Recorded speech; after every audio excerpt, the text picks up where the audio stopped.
So hey everyone, in this video we will see how to fix Sonos Apple Music not working, reauthorize AirPlay and network reset. So fix 1 is remove Apple Music from Sonos. Open the Sonos app, then tap the gear icon, select service and voice, then tap Apple Music and tap remove account. Second fix is clear and reboot your hardware. Force close the Sonos app on your phone, then unplug the power cord from the back of all Sonos speaker. Unplug your internet router from the wall outlet, then wait for 60 seconds.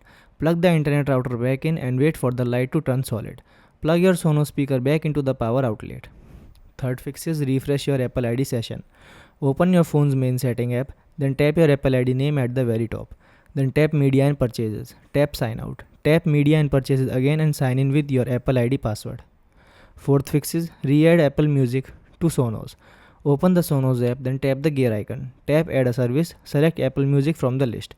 Tap Add to Sonos. Follow the on-screen prompt to log in and authorize the connection. Thanks for watching.